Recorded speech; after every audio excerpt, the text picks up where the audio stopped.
Thank you, Mr. President. Mr. Castro will now return to address the harm visited upon America's national security by these events and the damage to our international reputation.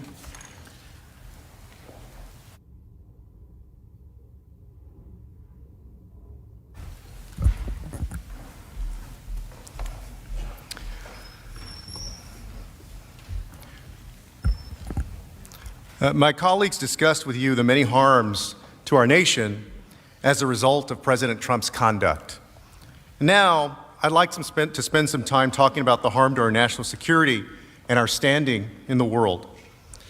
On January 6th, when President Trump incited a mob to march to the Capitol, he led them to a building that houses some of our nation's most sensitive information. And consider who was part of that mob. Some of the individuals were on the FBI watch list. The past behavior of some individuals led here by President Trump so alarmed investigators that their names had been added to the National Terrorist Screening Database.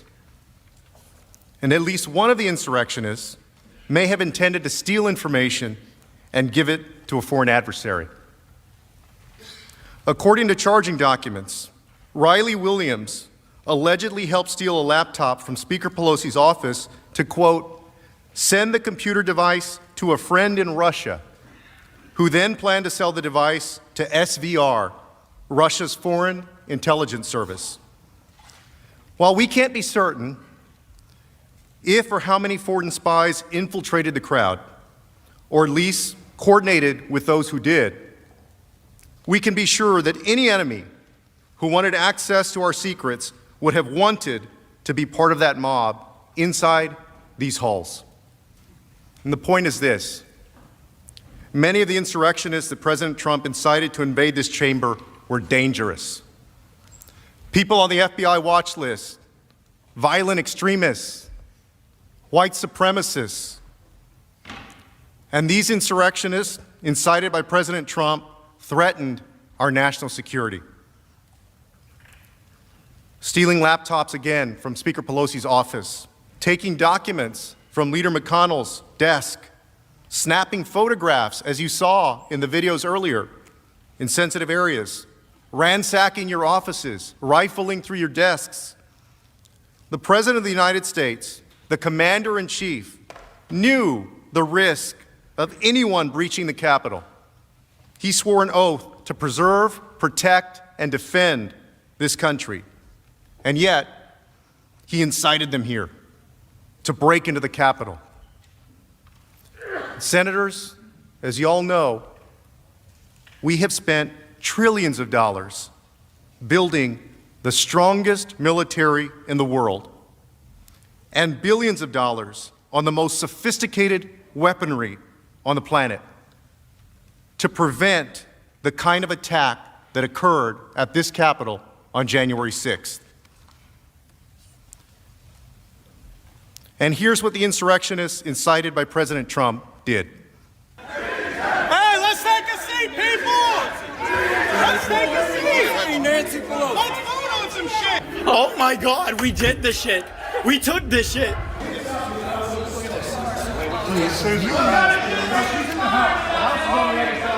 want to just get a snap of that. Yeah, take a picture.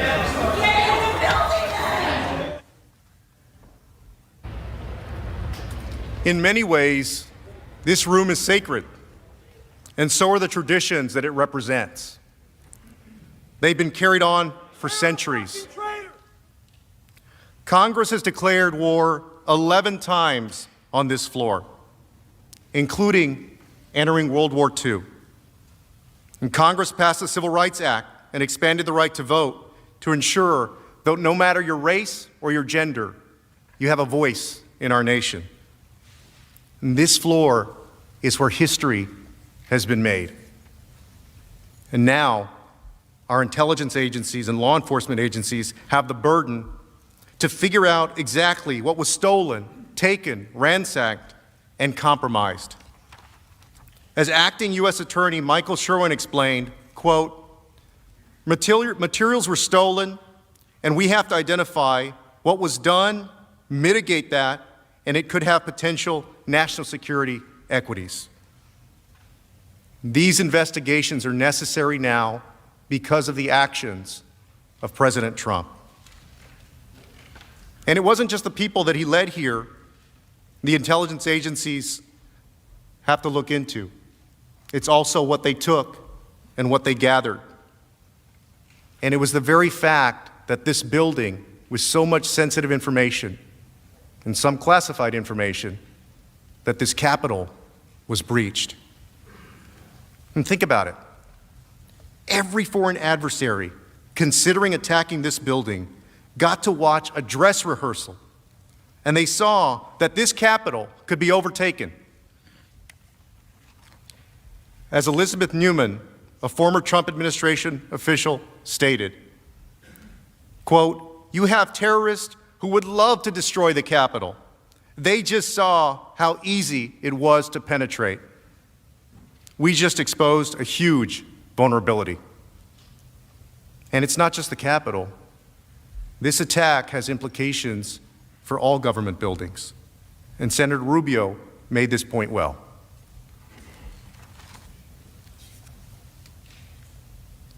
If you're a terrorist right now and you're sitting out there watching this, you're saying to yourself, hey, it's not that hard to get into the Capitol. Maybe that's not hard to get into the White House or the Supreme Court building or somewhere else. Our government, our intelligence agencies, and our law enforcement have implemented additional safety measures since the attack on January 6th. But while we secure this physical space, what message will we send the rest of the world? We already know that the message our adversaries took from January 6th. This is how some of them responded after the attack. Quote, "For America's adversaries, there was no greater proof of the fallibility of Western democracy than the sight of the U.S. Capitol shrouded in smoke and besieged by a mob whipped up by their unwillingly outgoing president." And to make matters worse, our adversaries are even using the events of January 6th not only to denigrate America, but to justify their own anti-democratic behavior, calling America hypocritical. Here's what the Chinese government is saying. The spokesperson for China's Ministry of Foreign Affairs said the Capitol riot should spark, quote, "deep reflection among U.S. lawmakers regarding how they discuss the pro-democracy movement in Hong Kong, suggesting that the U.S. is hypocritical in denouncing Beijing's crackdown in the city while it struggles with its own unrest at home." In the Global Times, an outlet affiliated with the Chinese Communist Party, even tweeted a series of side-by-side photos of two events, the siege of the U.S. Capitol and a July 2019 incident in which pro-democracy protesters in Hong Kong broke into the city's Legislative Council building. Think about that. President Trump gave the Chinese government an opening to create a false equivalency between Hong Kongers protesting for democracy and violent insurrectionists trying to overthrow it. As Representative Gallagher described in real time, and we don't think other countries around the world are watching this happen right now, we don't think the Chinese Communist Party is sitting back and laughing, then we're deluding ourselves. So call it off, Mr. President. We need you to call this off. Russia has also seized on this violent attack against our government, decrying that democracy is, quote, over. The chairman of the Russian Upper House of Parliament's International Affairs Committee said, quote, "The celebration of democracy is over. This is, alas, actually the bottom. I say this without a hint of gloating. America is no longer charting the course and therefore has lost all its rights to set it, and especially to impose it on others." They're using President Trump's incitement of an insurrection to declare that democracy is over. In Iran, the supreme leader, is using President Trump's incitement of insurrection to mock America. He said of the situation in the United States, quote, "This is their democracy and human rights. This is their election scandal. These are their values. These values are being mocked by the whole world. Even their friends are laughing at them." And these statements are serious and pervasive. And according to a joint threat assessment bulletin from the Department of Homeland Security, the FBI, and 8 other law enforcement entities, quote, "Since the incident at the U.S. Capitol on January 6th, Russian, Iranian, and Chinese influence actors have seized the opportunity to amplify narratives in furtherance of their policy interest amid the presidential transition." We cannot let them use what happened on January 6th to define us, who we are, and what we stand for. We get to define ourselves by how we respond to the attack of January 6th. And some might be tempted to say and point out that our adversaries are always going to be critical of the United States. But following the insurrection on January 6th, even our allies are speaking up. Canadian Prime Minister Justin Trudeau said, quote, "What we witnessed was an assault on democracy by violent rioters, incited by the current president and other politicians. As shocking, deeply disturbing, and frankly saddening as that event remains, we have also seen this week that democracy is resilient in America, our closest ally and neighbor."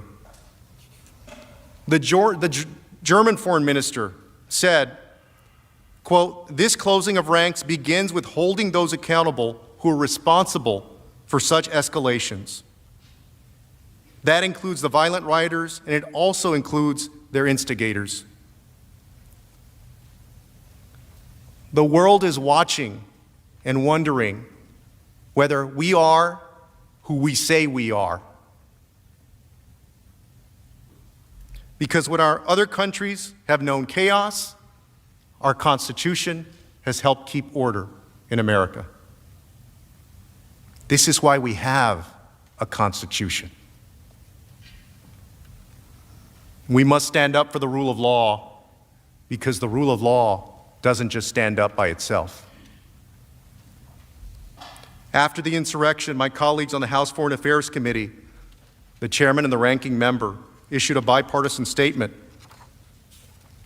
that said, quote, "America has always been a beacon of freedom to the world, proof that free and fair elections are achievable and that democracy works. But what happened at the Capitol today has scarred our reputation and has damaged our standing in the world. Today's violence, an inevitable result when leaders in positions of power misled the public, will certainly empower dictators and damage struggling democracies." And that's true. For generations, the United States has been a North Star in the world for freedom, democracy, and human rights, because America is not only a nation. For many, it's also an idea. It's the light that gives hope to people struggling for democracy in autocratic regimes, the light that inspires people fighting across the world for fundamental human rights, and the light that inspires us to believe in something larger than ourselves. And this trial is an opportunity to respond and to send a message back to the world. And I say this as somebody who loves my country, our country, just as all of you do.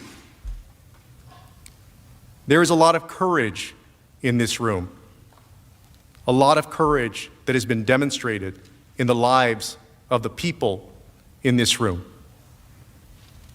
Some folks have stood up for the civil rights of fellow Americans and risked their careers and their reputations, their livelihoods, and their safety, standing up for civil rights. Many members of Congress have risked their lives in service to our country, in uniform, fighting in the jungles of Vietnam, patrolling the mountains of Afghanistan. You served our country because you were willing to sacrifice to defend our nation as we know it and as the world knows it. And although most of you have traded in your uniform for public service, your country needs you one more time.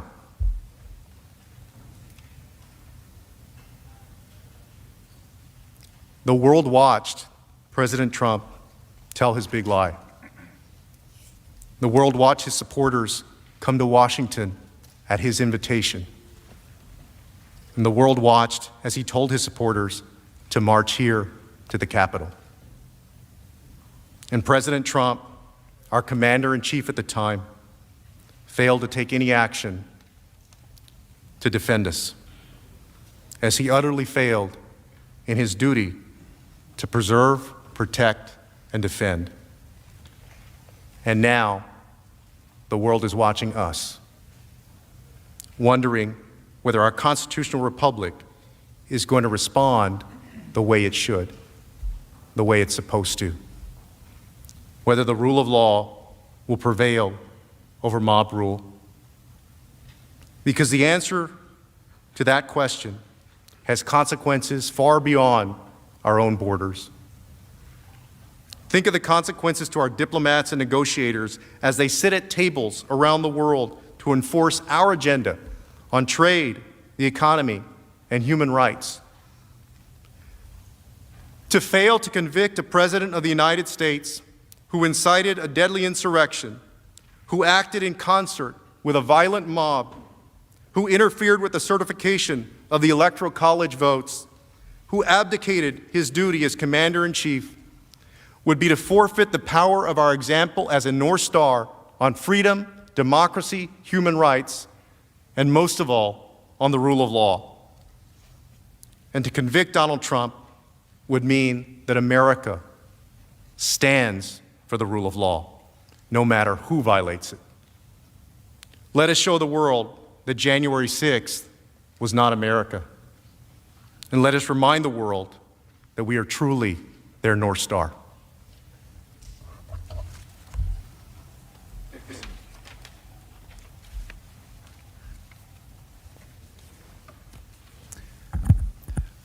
Representative Neguse and I will now address the First Amendment argument that's being offered by President Trump's lawyers to try to excuse his incitement to this insurrection, and Mr. Neguse will begin.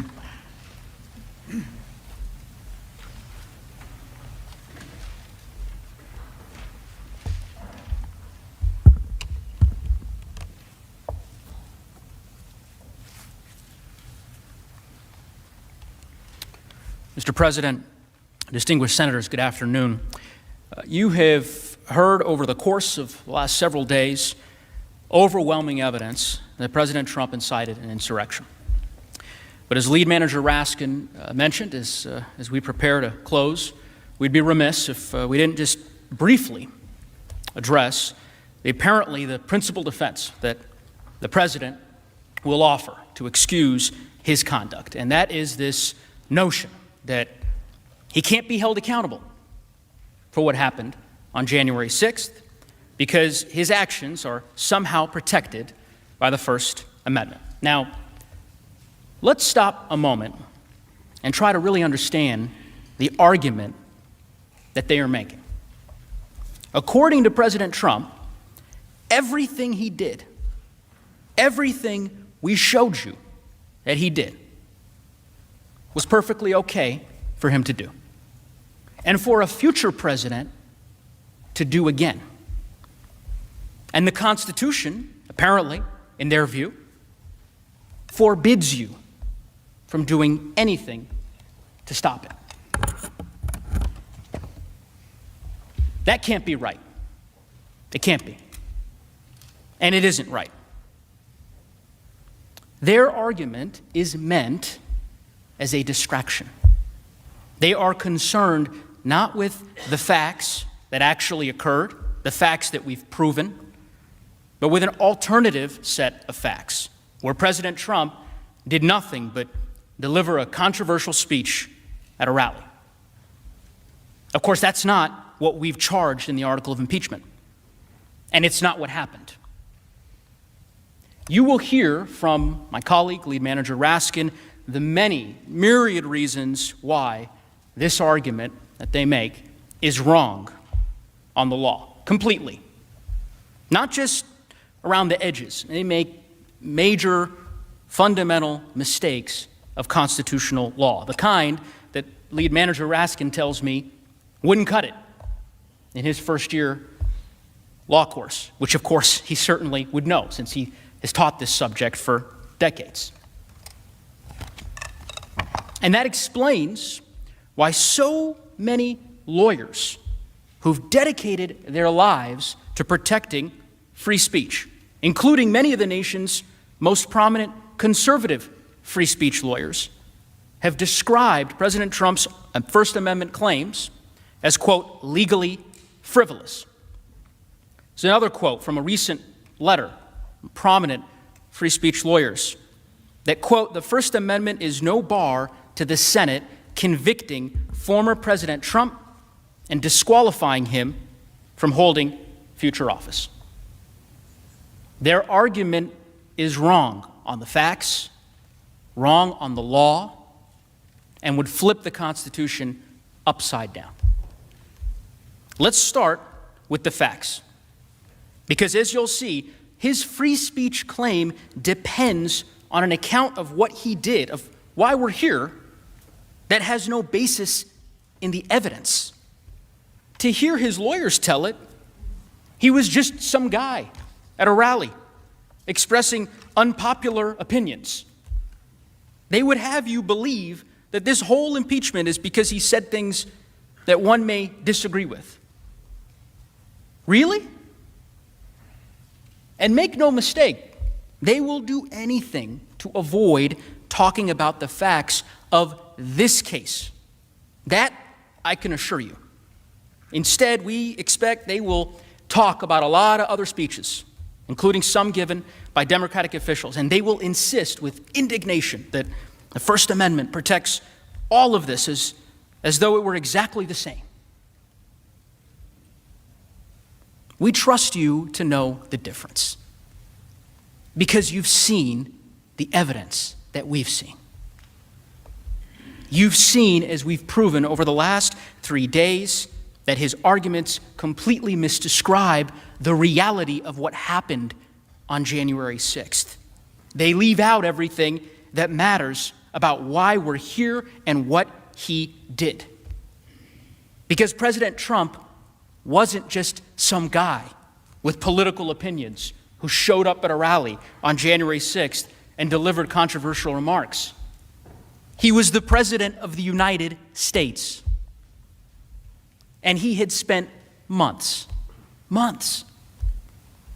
using the unique power of that office, of his bully pulpit, to spread that big lie that the election had been stolen, to convince his followers to stop the steal, to assemble them just blocks away from here on January 6th, at the very moment that we were meeting to count the electoral college votes, where he knew, where it had been widely reported that they were primed and eager and ready for violence at his signal. And then, standing in the middle of that explosive situation, in that powder keg that he had created over the course of months, before a crowd filled with people that were poised for violence, at his signal, he struck a match.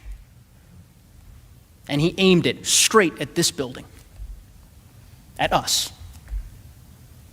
You've seen all that evidence. There's no denying it. That's why the House impeached him. That's why he's on trial. No president, no matter their politics or the politics of their followers, conservative, liberal, or anything else, no president can do what President Trump did. Because this isn't about politics. It's about his refusal to accept the outcome of the election and his decision to incite an insurrection. And there's no serious argument that the First Amendment protects that. And it would be extraordinarily dangerous for the United States Senate to conclude otherwise. To tell future presidents that they can do exactly what President Trump did and get away with it. To set the precedent that this is an acceptable, now a constitutionally protected way to respond to losing an election. And you'll notice something, certainly something Lead Manager Raskin and I noticed, which is that by all accounts, it doesn't appear that President Trump's lawyers disagree. I mean, they don't insist that if the facts we've charged, the facts that we have proven, the facts supported by overwhelming evidence are true, as of course you now know they are, that there's nothing you can do. They're not arguing that it's okay for a person to incite a mob to violence. At least I don't think they're arguing that. Instead, what they are doing is offering a radically different version of what happened that day, totally inconsistent with the evidence. And then they insist that if that fictional version of events, if that alternate reality were true, well then he may be protected by the First Amendment. That's their argument. But you are here to adjudicate real evidence, real facts, not hypothetical ones. And for that reason alone, you should reject their argument, because it has been advanced to defend a situation that bears no resemblance to the actual facts of this case. With that, I want to turn it over to my colleague, Lead Manager Raskin, to address the many legal flaws, as I mentioned, in President Trump's position.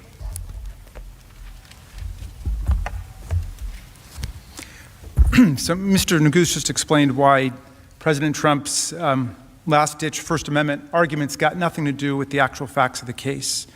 He's been impeached for inciting violent insurrection against the government. Incitement to violent insurrection is not protected by free speech. There is no First Amendment defense to impeachment for high crimes and misdemeanors. The idea itself is absurd. And the whole First Amendment smokescreen is a completely irrelevant distraction from the standard of high crimes and misdemeanors governing a president who has violated his oath of office. Yet, President Trump, we know, has a good way of treating up as down and wrong as right.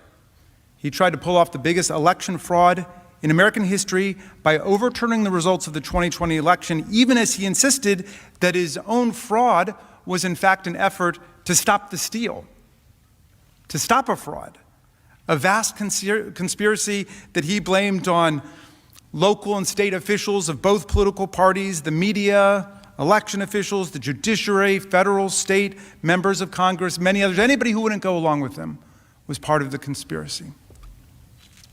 He violated his own oath of office by inciting mob violence to prevent Congress from counting the Electoral College votes as we're assigned to do by the 12th Amendment and the Electoral Count Act, even as he attacked Vice President Pence at a rally for violating his oath of office and going along with an egregious assault on democracy.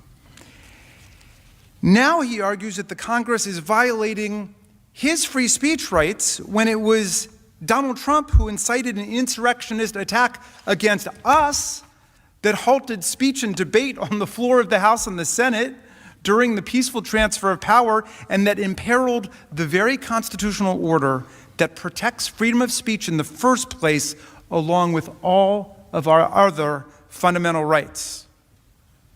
As a matter of law, as a matter of logic, President Trump's brazen attempt to invoke the First Amendment now won't hold up in any way. The basic flaw, of course, is that it completely ignores the fact that he was president of the United States, a public official. He swears an oath as president that nobody else swears, In exchange, he's given greater powers than anybody else in the entire country, maybe on earth. He or she promises to preserve, protect, and defend the Constitution of the United States and our government institutions and our people. And as we all know, the power we entrust to people in public office, in government office, especially our presidents, comes with special obligations to uphold the laws and the integrity of our republic. And we all swear that oath. Now, what if a president publicly, say a president publicly and on a daily basis advocated replacing the Constitution with a totalitarian form of government, and urged states to secede from the Union, and swore an oath of loyalty to a foreign leader or foreign government?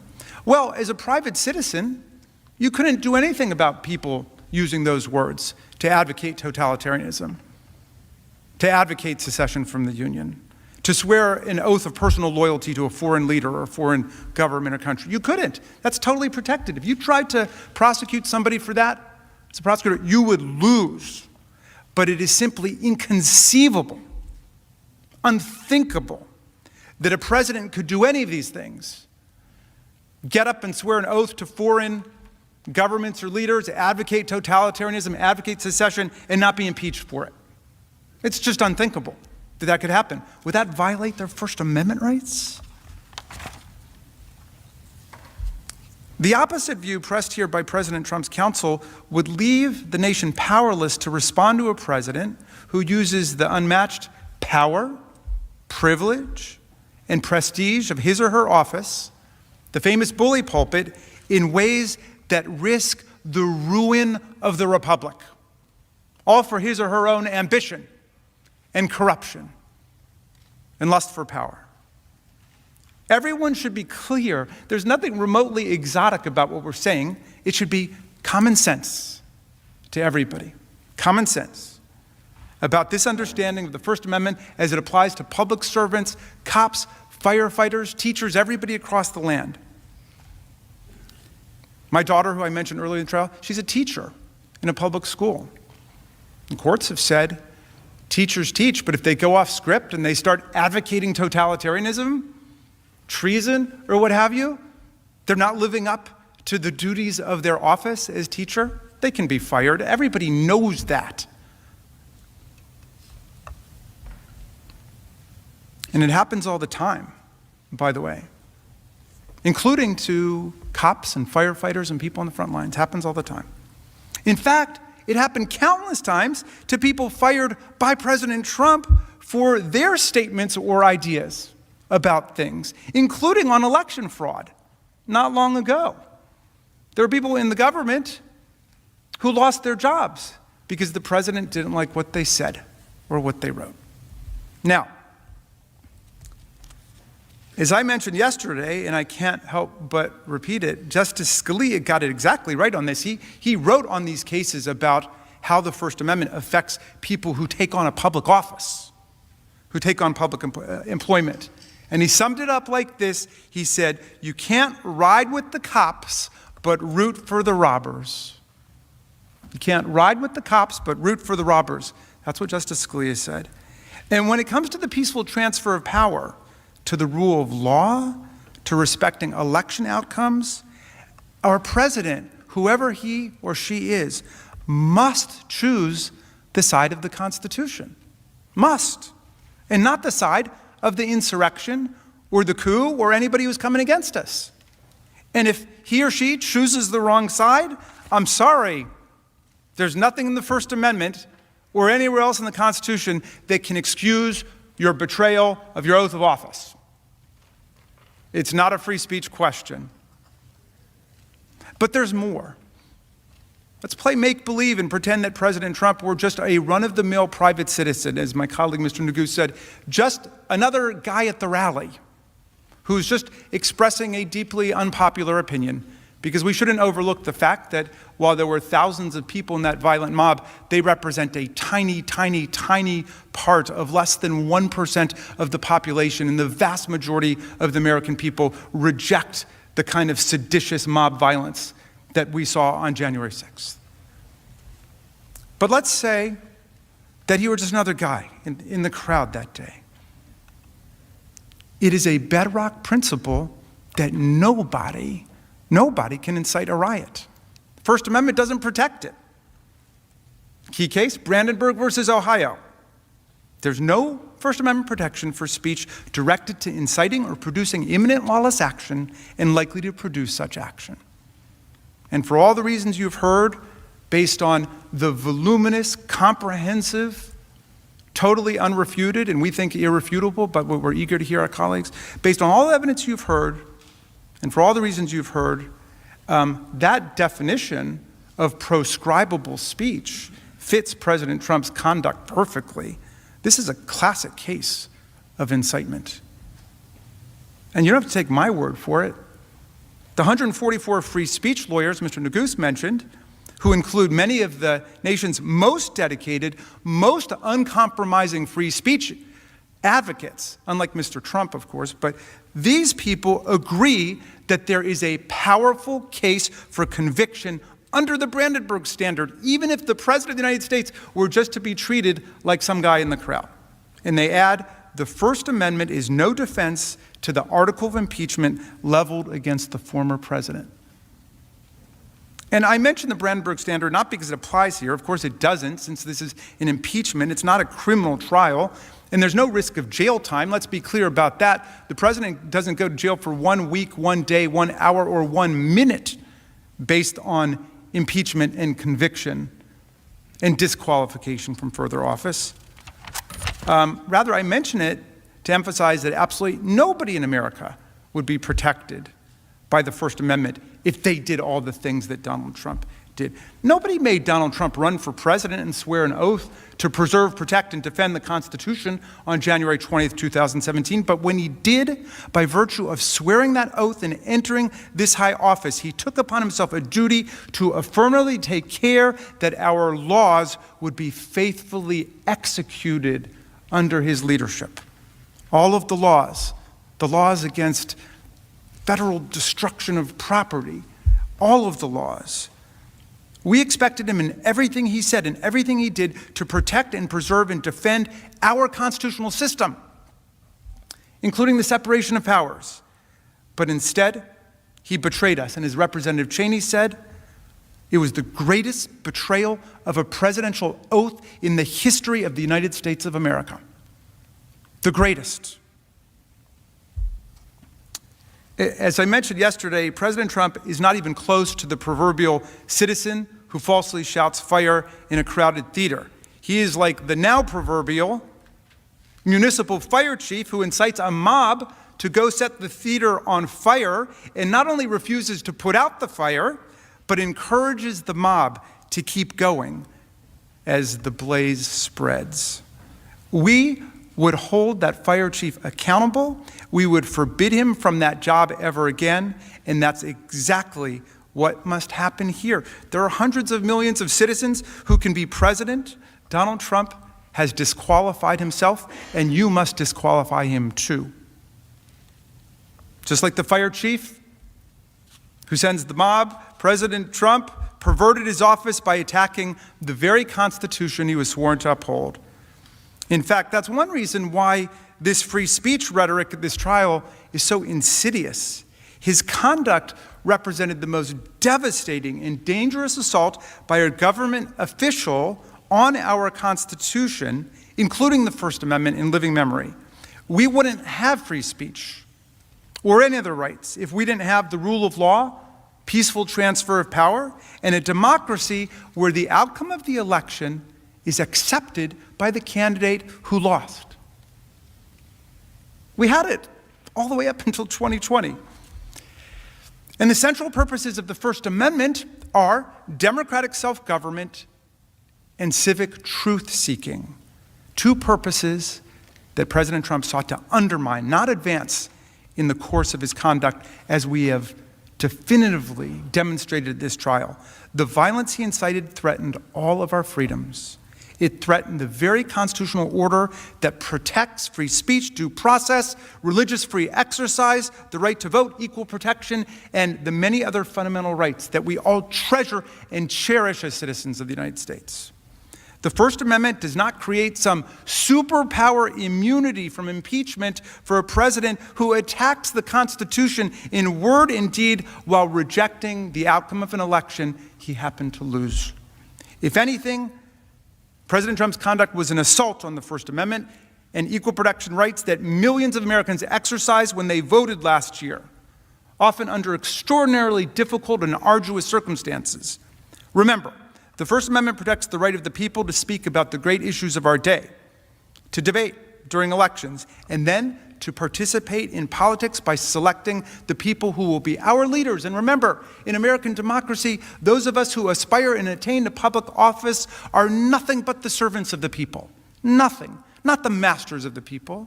We have no kings here. We have no czars. Here the people govern, President Ford said. The people. Most important words of the Constitution are the first three, we the people. But all this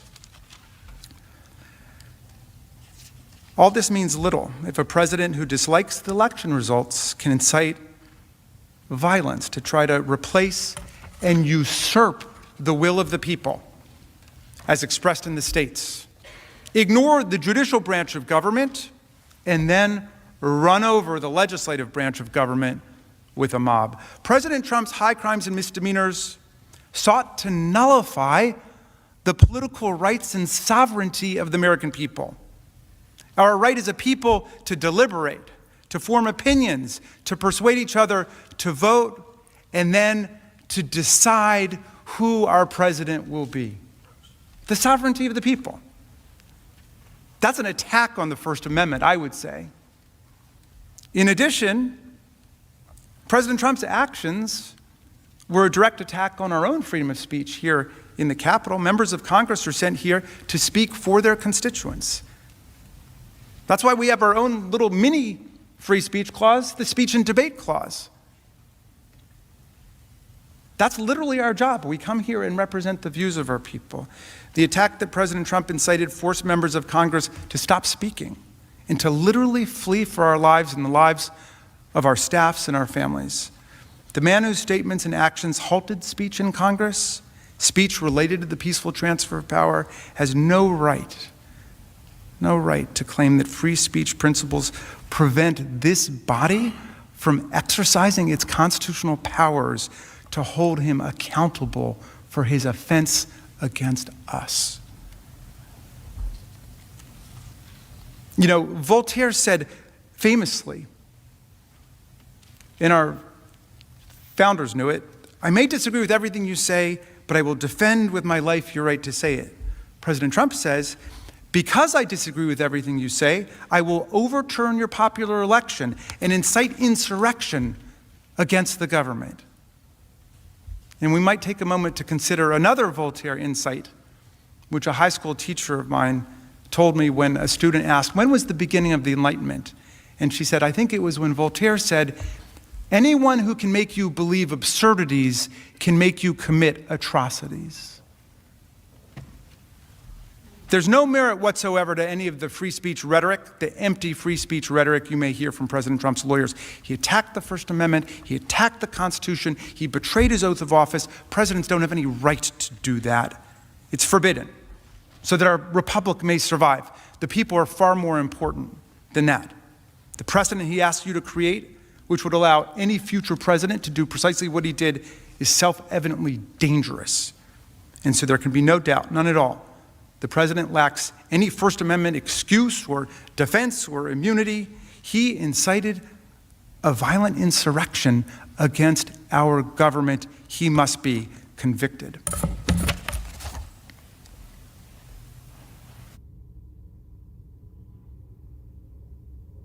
And now I'm going to call up Representative Dean, who will explain why, contrary to the president's claims, the House provided him with all the process that was due to him in this impeachment process.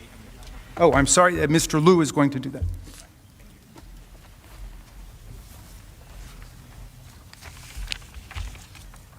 All right. Thank you for your time and your attention. We all heard President Trump's attorneys on Tuesday, and as part of President Trump's efforts to avoid talking about his own conduct, to avoid talking about anything related to his constitutional crime, we expect that President Trump will raise process objections. His due process claims are without merit. Under the Constitution, the House has, quote, the sole power of impeachment. That provision confirms that the House functions as a grand jury or a prosecutor. The House decides whether to bring charges. Now, in other impeachment cases, the House has provided certain deliberative and procedural privileges to the person being impeached, but those are exactly that, privileges. They are discretionary. The House has the power to decide its own rules, how it wants to pass the article of impeachment, and in this case, the House debated the article of impeachment and passed it on a bipartisan vote. I'm a former prosecutor, and I just want to add that I've had the opportunity to decide whether to bring charges.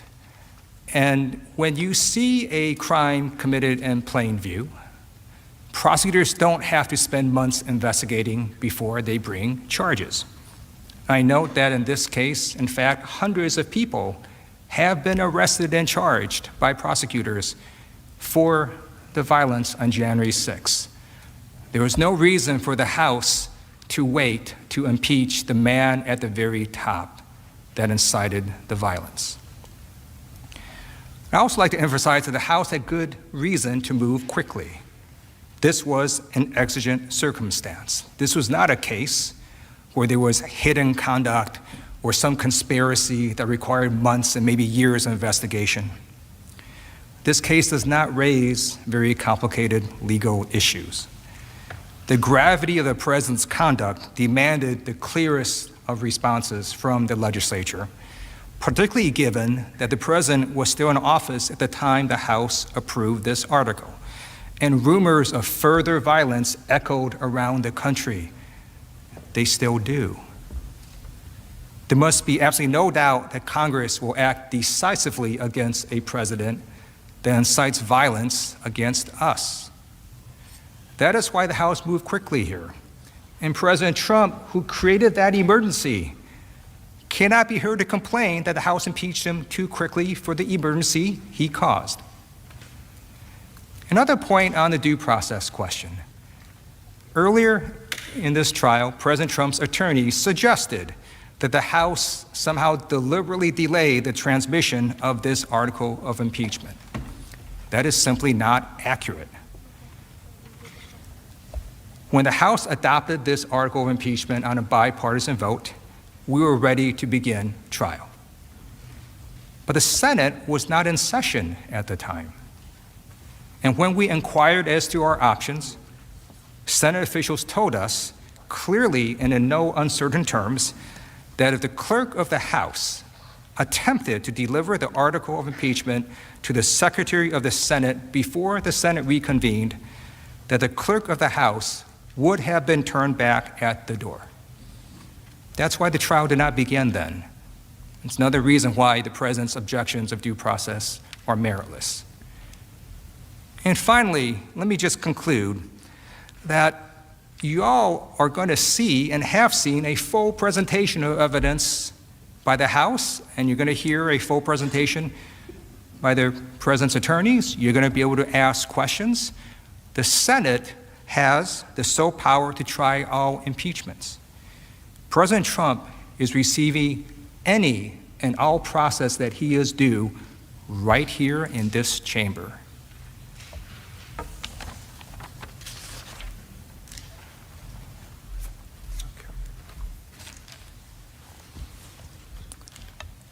Mr. President, Senators, in just a moment, my colleague, Mr. Neguse, will return to show that we've established with overwhelming evidence that President Trump engaged in high crimes and misdemeanors. Before Mr. Neguse comes up, though, I'd like to emphasize what should be an uncontroversial point, but is really key to understand. If we have proven to you the conduct that we've alleged in this article, then President Trump has indeed committed a high crime and misdemeanor under the Constitution. Incitement of insurrection under these circumstances is undoubtedly, in the words of George Mason from the Constitutional Convention, a great and dangerous offense against the Republic. Indeed, it is hard to think of a greater or more dangerous offense against the Republic than this one.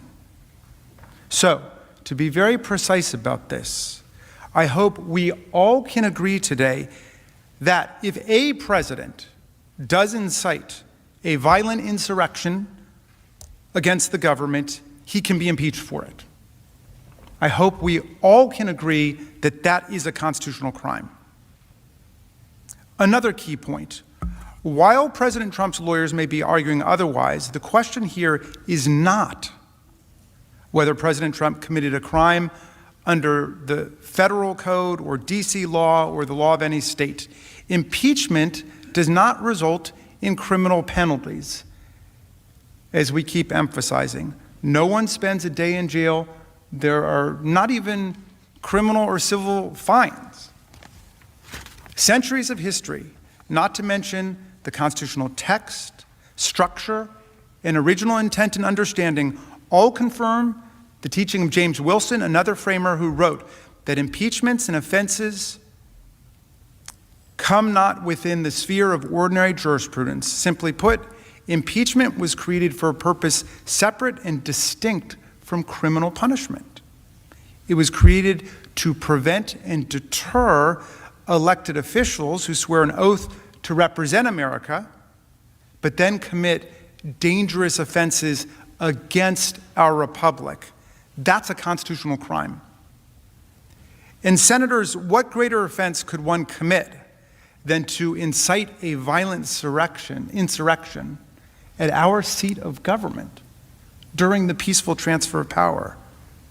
In circumstances where violence is foreseeable, where a crowd is poised for violence to provoke a mob of thousands to attack us with weapons and sticks and poles, to bludgeon and beat our law enforcement officers and to deface these sacred walls and to trash the place, and to do so while seeking to stop us from fulfilling our own oaths, our own duties to uphold the Constitution by counting the votes from our free and fair elections, and then to sit back and watch in delight as insurrectionists attack us, violating a sacred oath and engaging in a profound dereliction and desertion of duty?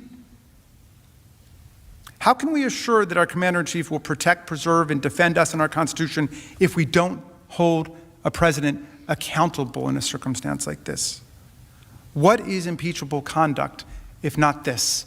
I challenge you all to think about it. If you think this is not impeachable, what is? What would be? If President Trump's lawyers endorse his breathtaking assertion that his conduct in inciting these events was totally appropriate, and the Senate acquits Donald Trump, then any president could incite and provoke insurrectionary violence against us again. If you don't find this a high crime and misdemeanor today, you have set a new terrible standard for presidential misconduct in the United States of America. The only real question here is the factual one. Did we prove that Donald Trump, while President of the United States, incited a violent insurrection against the government? Incitement, of course, is an inherently fact-based and fact-intensive judgment, which is why we commend you all for your scrupulous attention to everything that took place. But we believe that we have shown you overwhelming evidence in this case that would convince anyone using their common sense that this was indeed incitement, meaning that Donald Trump's conduct encouraged violence, the violence was foreseeable, and he acted willfully in the actions that encouraged violence. Mr. Neguse will take you through that evidence again. Not the whole thing, we're almost done. We're almost done, but we don't want it to be said, they never proved this or they never proved that, because my magnificent team of managers has stayed up night after night after night through weeks to compile all of the factual evidence, and we have put it before you. And we have put it before all of you in this public trial because we love our country that much. Mr. Neguse will show you that we've proven our case. and that President Trump committed this impeachable offense that we impeached him for on January 13th, and that you should convict him. And when he's finished, I will return and explain why it's dangerous for us to ignore this and why you must convict, and then we will rest. Mr. Nagus.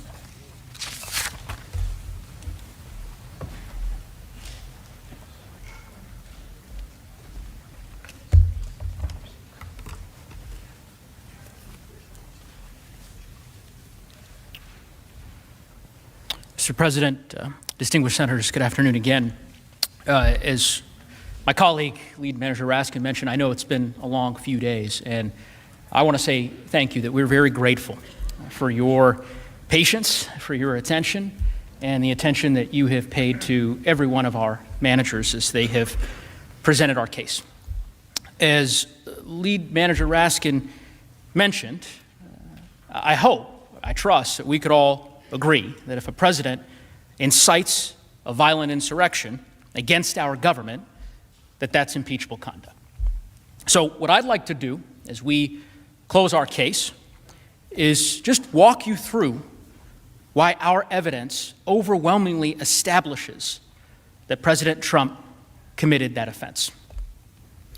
Now, as you consider that question of whether the president incited an insurrection, there are three questions that reasonably come to mind. Was violence foreseeable? Did he encourage violence? And did he act willfully? And I'm going to show you why the answer to every one of those questions has to be yes. First, let's start with foreseeability. Was it foreseeable that the violence would erupt on January 6th if President Trump lit a spark? Was it predictable that the crowd at the Save America rally was poised on a hair trigger for violence, that they would fight, literally, if provoked to do so? Of course it was. When President Trump stood up to that podium on January 6th, he knew that many in that crowd were inflamed, were armed, were ready for violence. It was an explosive situation, and he knew it. We've shown you the evidence on this point. You've seen it. The images, the videos, the articles, and the pattern, which show that the violence on that terrible day was entirely foreseeable. We've showed you how this all began with the big lie, the claim that the election was rigged and that President Trump and his supporters were the victims of a massive fraud, a massive conspiracy to rip away their votes. We've showed you how President Trump spread that lie and how over the course of months, with his support and encouragement, it inflamed part of his base, resulting in death threats, real-world violence, and increasingly extreme calls to stop the steal. We established that after he lost the election, the president was willing to do just about anything to prevent the peaceful transfer of power, that he tried everything he could do to stop it. You'll recall the evidence on the screen. Him pressuring and threatening state election officials, attacking them to the point of literally calling them enemies of the state, threatening at least one of them with criminal penalties. Then attacking senators, members of Congress, all across the media, pressuring the Justice Department, prompting outcries from assistant U.S. attorneys, not to mention his own attorney general, reportedly telling him that the stolen election claims were, quote, BS, not my phrase, his. And then, as January 6th approached, he moved on to attacking his own vice president, openly and savagely. We recounted Throughout that entire period, all the ways in which President Trump inflamed his supporters with lies that the election was stolen. And as every single one of us knows, nothing in this country is more sacred, nothing, than our right to vote, our voice. And here you have the President of the United States telling his supporters that their voice, that their rights as Americans were being stolen from them, ripped away. That made them angry. Angry enough to stop the steal, to fight like hell to stop the steal. And we showed you this. You saw the endless tweets, the rallies, the statements encouraging and spreading that big lie. You saw that he did this over and over again with the same message each time. You must fight to win it back. You must never surrender, no matter what. And remember, each time that his supporters along the way showed violence, he endorsed it, encouraged it, praised it. All part of that same demand to stop the steal and fight like hell. Remember the video that Manager Plaskett showed you from Texas? Some of his supporters encircling a bus of campaign workers on a highway. People easily could have been killed. Easily. What did he do? He tweeted it and made a joke about it at a rally. Called them patriots. Held them out as an example of what it means to stop the steal. When he told his supporters to stop the steal, they took up arms to literally intimidate officials to overturn the election results. You saw the evidence, and so did he. And he welcomed it. And when President Trump attacked Georgia's Secretary of State for certifying the results, his supporters sent death threats. You saw those in great detail from Manager Dean. What did he do? He attacked the election officials further. When his supporters gathered together to have a second Million MAGA rally, that's the rally that Manager Plaskett showed you, a rally about the stolen election, he tweeted that the fight had just begun. What happened next? It's not rocket science. Fights broke out. Stabbings. Serious violence. Now, President Trump, like all of us, he saw what happened at that rally. He saw all the violence, the burnings, the chaos. How did he respond? He tweeted praise of the event. And then, see it on the screen, he bought $50 million worth of ads to further promote his message to those exact same people. He immediately joined forces with that very same group. He joined forces with the same people that had just erupted into violence.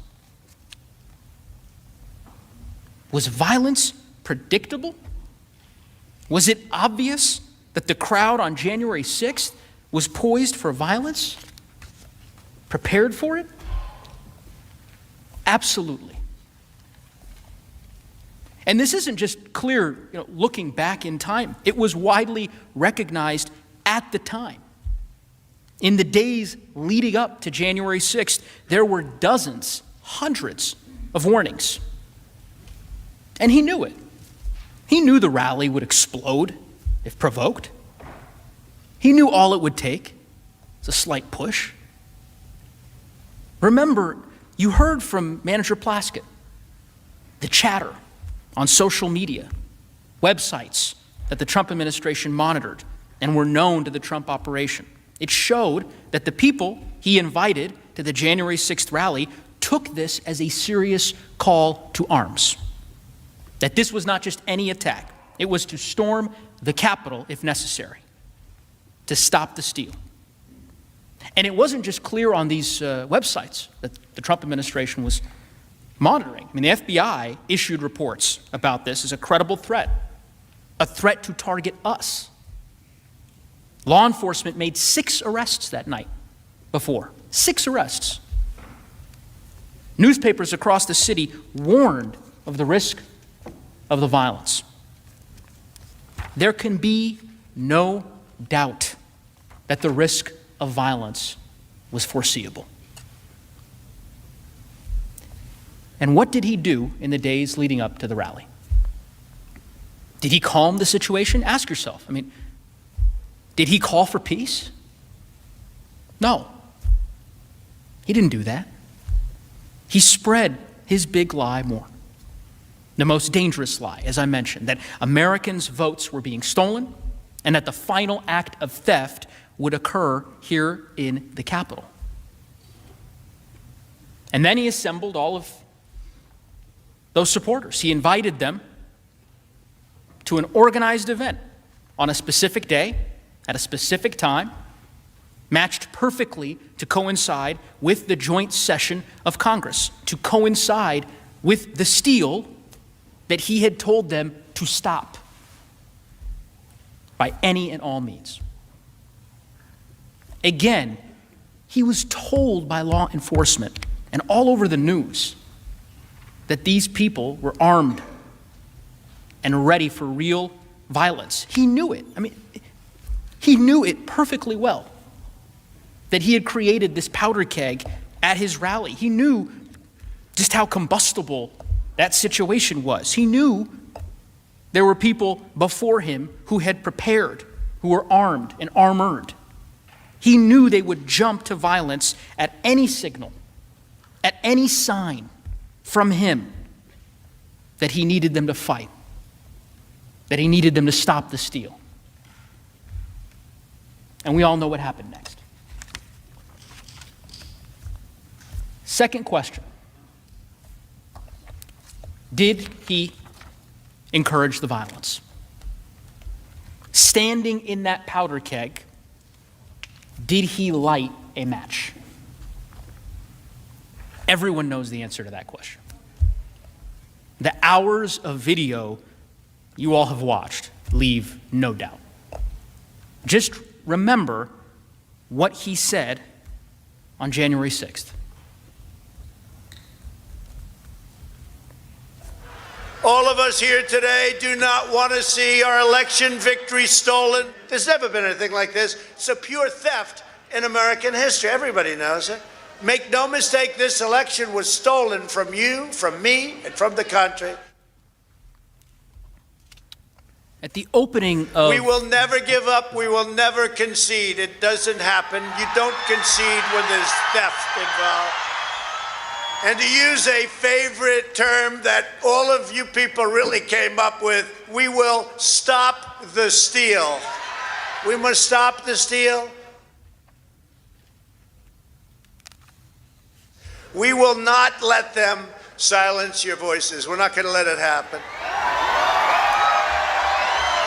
Not going to let it happen.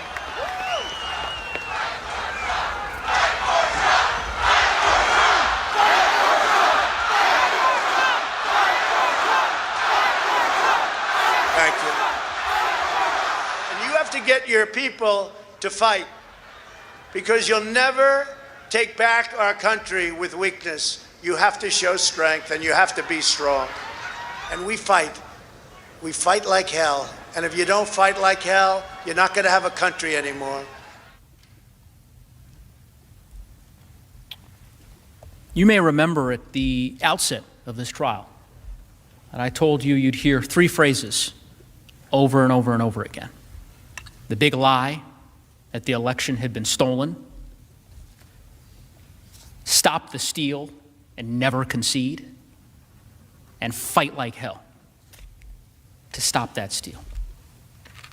You heard those phrases throughout the course of this trial, video after video, statement after statement, telling his supporters that they should be patriots, to fight hard to stop the steal. And on that day, where did he direct the crowd's ire? He directed them here, to Congress. He quite literally, at one part of that speech, pointed at us. He told them to fight like hell, and if you don't fight like hell, you're not going to have a country anymore. And here's the thing, that wasn't metaphorical.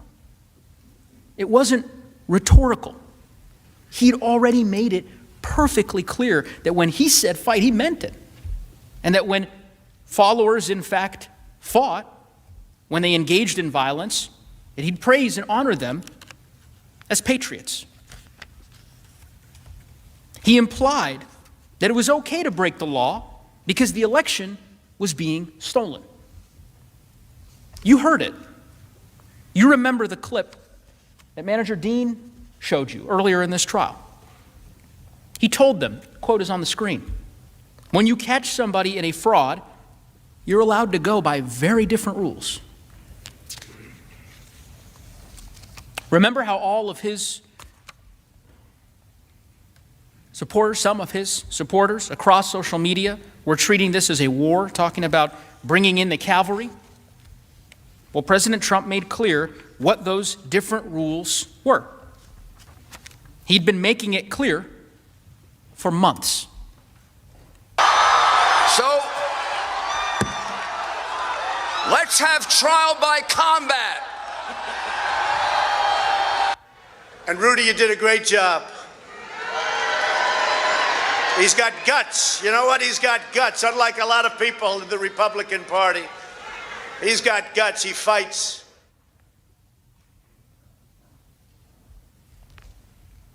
His message was crystal clear. And it was understood immediately, instantly, by his followers. And we don't have to guess. We don't have to guess as to how they reacted. We can look at how people reacted to what he said. You saw them. And you saw the violence. It's pretty simple. He said it, and they did it. And we know this because they told us. They told us in real time during the attack. You saw the affidavits, the interviews on social media, on live TV. They were doing this for him because he asked them to. And it wasn't just insurrectionists who confirmed this. Many, many people, including current and former officials, immediately recognized that the president had incited the crowd, that he alone was capable of stopping the violence, that he did this and he had to call it off because he was the only one who could. Let's see what Representative McCarthy, Representative Gallagher, Chris Christie, Representative Kinzinger, and Representative Katko had to say. I could not be sadder or more disappointed with the way our country looks at this very moment. People are getting hurt. Anyone involved in this, if you're hearing me, hear me very loud and clear. This is not the American way. Mr. President, you have got to stop this. You are the only person who can call this off. Call it off. Pretty simple. The president caused this protest to occur. He's the only one who can make it stop. What the president said is not good enough. The president has to come out and tell his supporters to leave the Capitol grounds and to allow the Congress to do their business peacefully. And anything short of that is an abrogation of his responsibility. You know, a guy that knows how to tweet very aggressively on Twitter puts out one of the weakest statements and one of the saddest days in American history. The president's role in this insurrection is undeniable, both on social media ahead of January 6th and in his speech that day. He deliberately promoted baseless theories, creating a combustible environment of misinformation and division. To allow the President of the United States to incite this attack without consequences is a direct threat to the future of this democracy. Did the president encourage violence? Yes. No doubt that he did. Final question. Did the president act willfully in his actions that encouraged violence? Well, let's look at the facts. He stood before an armed, angry crowd known to be ready for violence at his provocation. And what did he do? He provoked them. He aimed them here, told them to fight like hell. And that's exactly what they did. And his conduct throughout the rest of that terrible day really only confirms that he acted willfully. I mean, that he incited the crowd and then engaged in a dereliction of duty while he continued inflaming the violence. And again, we don't have to guess what he thought because he told us. Remember the video he released at 4:17 p.m.?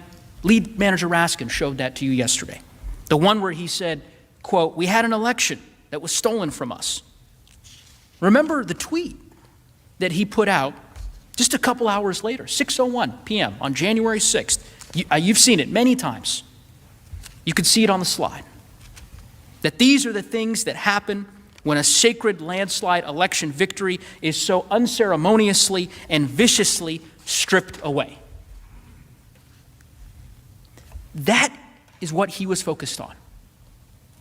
Spreading the big lie and praising the mob that attacked us and our government. You heard Manager Cicilline describe reports.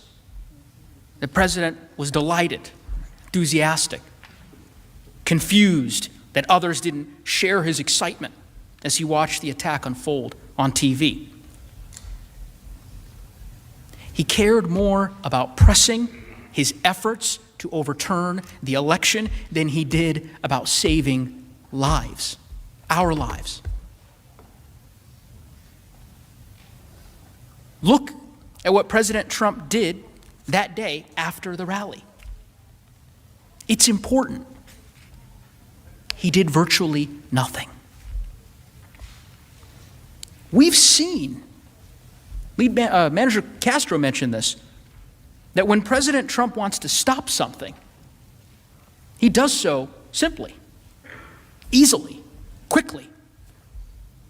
But aside from 4 tweets and a short clip during the over 5-hour-long attack, he did nothing. On January 6th, he didn't condemn the attack, he didn't condemn the attackers,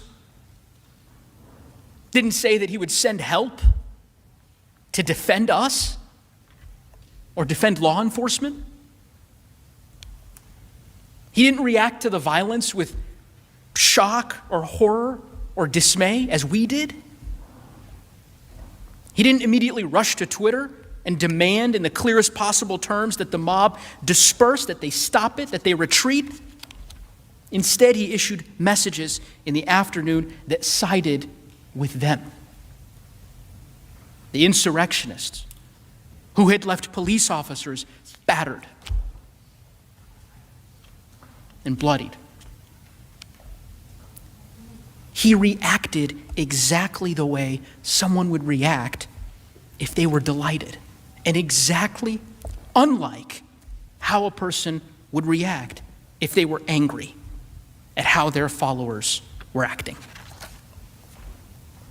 Again, ask yourself how many lives would have been saved, how much pain and trauma would have been avoided if he had reacted the way that a president of the United States is supposed to act.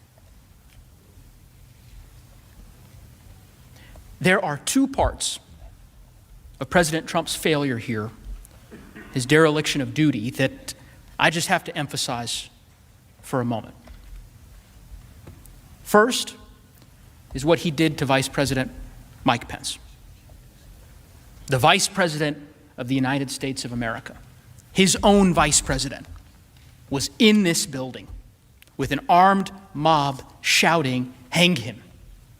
The same armed mob that set up gallows outside. You saw those pictures.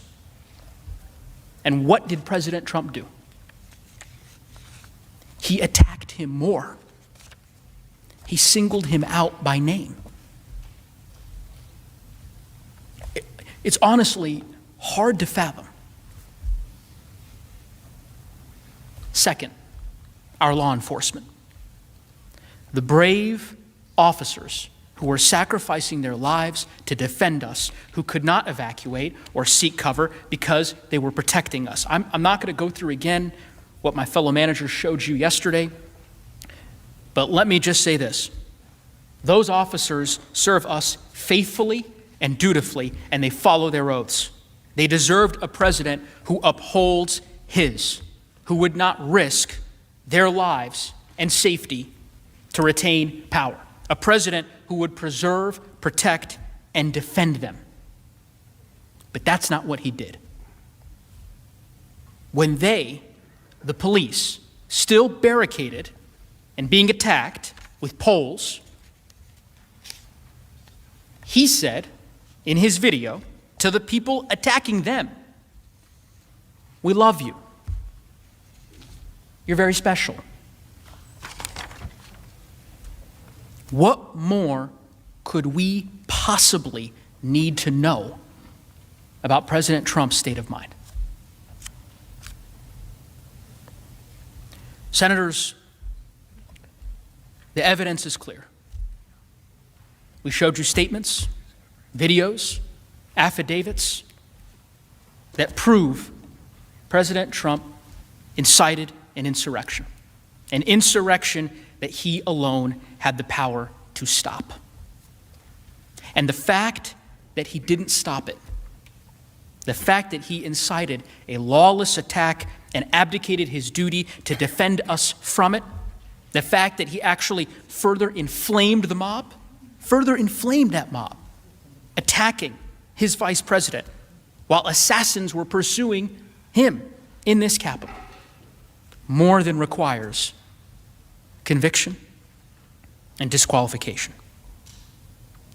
We humbly ask you to convict President Trump for the crime for which he is overwhelmingly guilty of. Because if you don't, if we pretend this didn't happen, or worse, if we let it go unanswered, who's to say it won't happen again?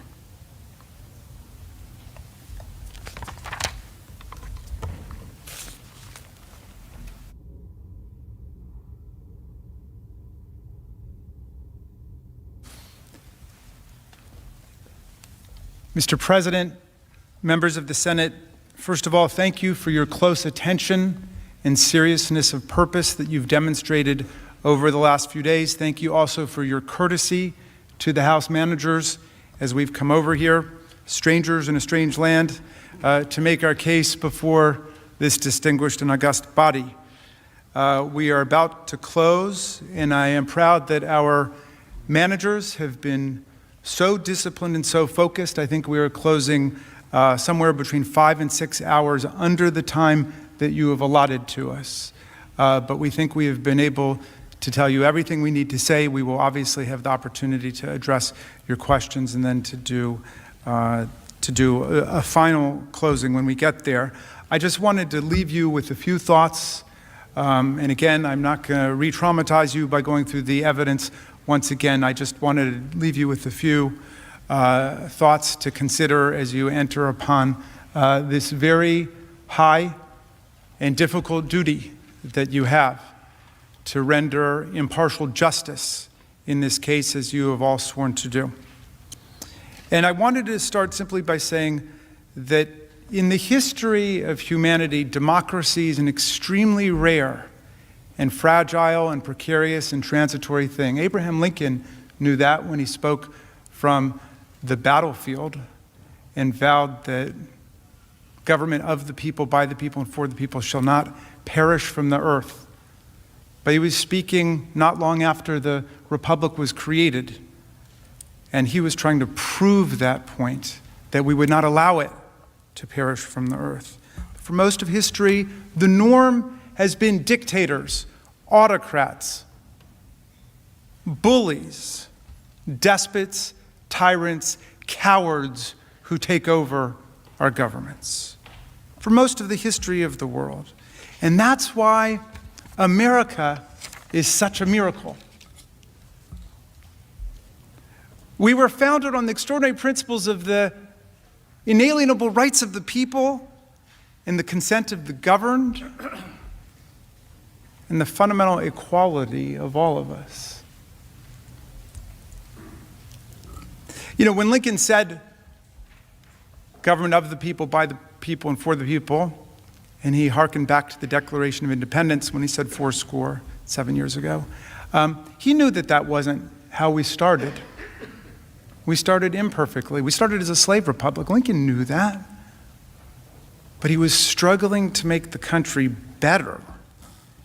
And however flawed the founders were as men in their times, they inscribed in the Declaration of Independence and the Constitution all the beautiful principles that we needed to open America up to successive waves of political struggle and constitutional change and transformation in the country. So we really would become something much more like Lincoln's beautiful vision of government of the people, by the people, and for the people, the world's greatest multiracial, multi-religious, multi-ethnic constitutional democracy, the envy of the world. As Tom Paine said, an asylum for humanity, where people would come. Think about the preamble. Those first 3 words, pregnant with such meaning, we the people. And then all of the purposes of our government put into that one action-packed sentence. We the people, in order to form a more perfect union, establish justice, ensure domestic tranquility, provide for the common defense, promote the general welfare, and preserve to ourselves and our posterity the blessings of liberty. And then, right after that first sentence, the mission statement for America in the Constitution, what happens? Article 1. The Congress is created. All legislative powers herein are reserved to the Congress of the United States. You see what just happened? The sovereign power of the people to launch the country and create the Constitution flowed right into Congress. And then you get, in Article 1, Section 8, comprehensive, vast powers that all of you know so well. The power to regulate commerce domestically, internationally. The power to declare war. The power to raise budgets and taxes and to spend money. The power to govern the seat of government. And on and on and on. And then even in Article 1, Section 8, Clause 18, and all other powers necessary and proper to the execution of the foregoing powers. That's all of us. And then you get to Article 2, the President, 4 short paragraphs. And the 4th paragraph is all about what? Impeachment. How you get rid of a president who commits high crimes and misdemeanors. But what's the core job of the president? To take care that the laws are faithfully executed. And our framers were so fearful of presidents becoming tyrants and wanting to become kings and despots that they put the oath of office right into the Constitution. They inscribed it into the Constitution to preserve, protect, and defend the Constitution of the United States. We've got the power to impeach the president. The president doesn't have the power to impeach us. Think about that. The popular branch of government has the power to impeach the president. The president does not have the power to impeach us. And as I said before, all of us who aspire and attain to public office are nothing but the servants of the people, and the way the framers would have it is the moment no longer acted as servants of the people, but as masters of the people, as violators of the people's rights. That was the time to impeach, remove, convict, disqualify, start all over again, because the interests of the people are so much greater than the interests of one person. Any one person, even the greatest person in the country. The interests of the people are what count. Now, when we sit down and we close, our distinguished counterparts, the defense counsel, who have waited very patiently, and thank you, will stand up and seek to defend the president's conduct on the facts, which I think they will. It has already been decided by the Senate on Tuesday that the Senate has constitutional jurisdiction over this impeachment case brought to you by the United States House of Representatives. So we've put that jurisdictional constitutional issue to bed. It is over. It's already been voted on. This is a trial on the facts of what happened. An incitement, as we said, is a fact-intensive investigation and judgment that each of you will have to make. We've made our very best effort to set forth every single relevant fact that we know in the most objective and honest light. We trust and we hope that the defense will understand the constitutional gravity and solemnity of this trial by focusing like a laser beam on the facts and not return to the constitutional argument that's already been decided by the Senate. Just as a defense lawyer who loses a motion to dismiss on a constitutional basis in a criminal case must let that go and then focus on the facts which are being presented by the prosecutors in detail, they must let this constitutional jurisdictional argument go. Not just because it's frivolous and wrong, as nearly every expert scholar in America opined, but because it's not relevant to the jury's consideration of the facts of the case. So our friends must work to answer all of the overwhelming, detailed, specific, factual, and documentary evidence we have introduced of the president's clear and overwhelming guilt in inciting violent insurrection against the Union. Now, Donald Trump last week turned down our invitation to come testify about his actions, and therefore we've not been able to ask him any questions directly as of this point. Therefore, during the course of their 16-hour allotted presentation, we would pose these preliminary questions to his lawyers, which I think are on everyone's minds right now, in which we would have asked Mr. Trump himself if he had chosen to come and testify about his actions and inactions when we invited him last week. One, why did President Trump not tell his supporters to stop the attack on the Capitol as soon as he learned of it? Why did President Trump do nothing to stop the attack for at least 2 hours after the attack began?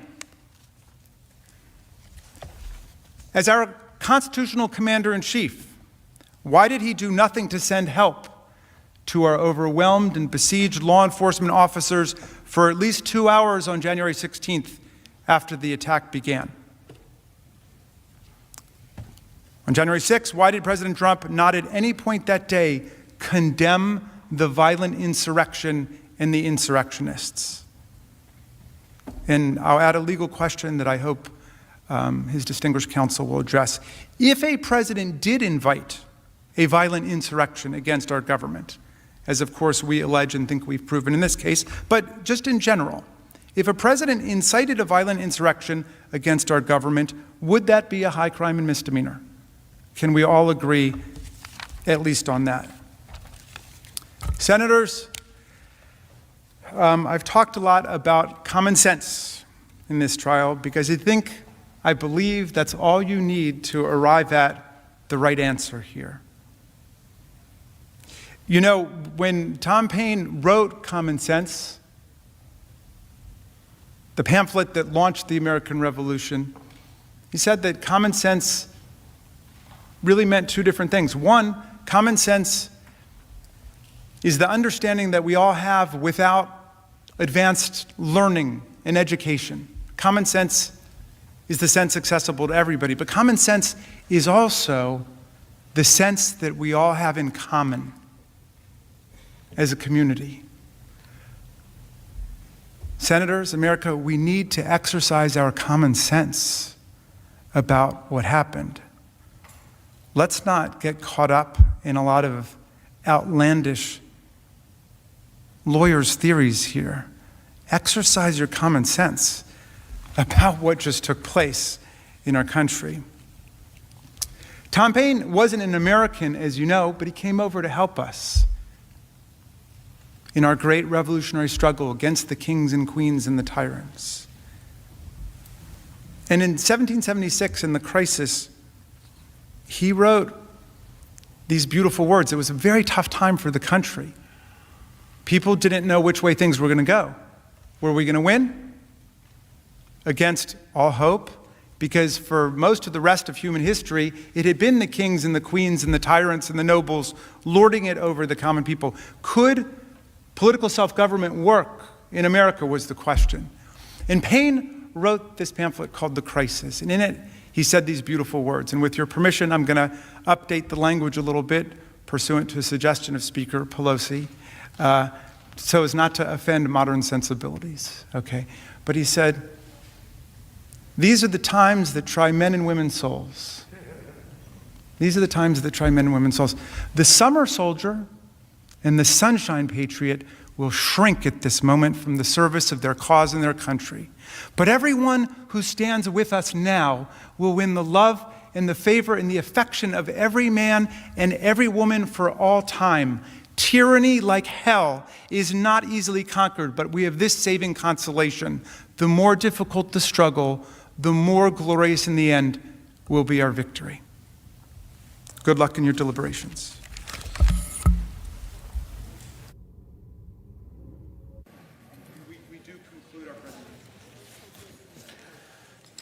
Thank you. Thank you.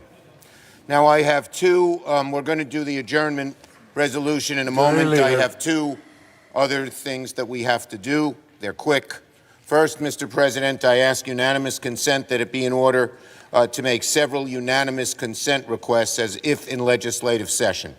Without objection, so ordered. I ask unanimous consent that on Friday, February 12th, from 10:30 to 11:30 a.m., that notwithstanding adjournment, the Senate be able to receive House messages and executive matters, committees be authorized to report legislative and executive matters, and senators be allowed to submit statements for the record, introduce bills and resolutions, and make co-sponsor requests, and where applicable, the Secretary of the Senate, on behalf of the presiding officer, be permitted to refer such matters. Without objection, so ordered. And a second request, poignantly appropriate at this moment. I ask unanimous consent that pursuant to the order of the Senate of January 24th, 1901, the traditional reading of Washington's farewell address take place on Monday, February 22nd, following the prayer and pledge. Further, that Senator Portman be recognized to deliver the address. Is there objection? Not hearing objection, it's ordered. And finally, Mr. President, I ask unanimous consent the trial adjourn until 12 noon tomorrow, Friday, February 12th, and this also constitute the adjournment of the Senate. Hearing an objection, without objection, so ordered. Senate's adjourned.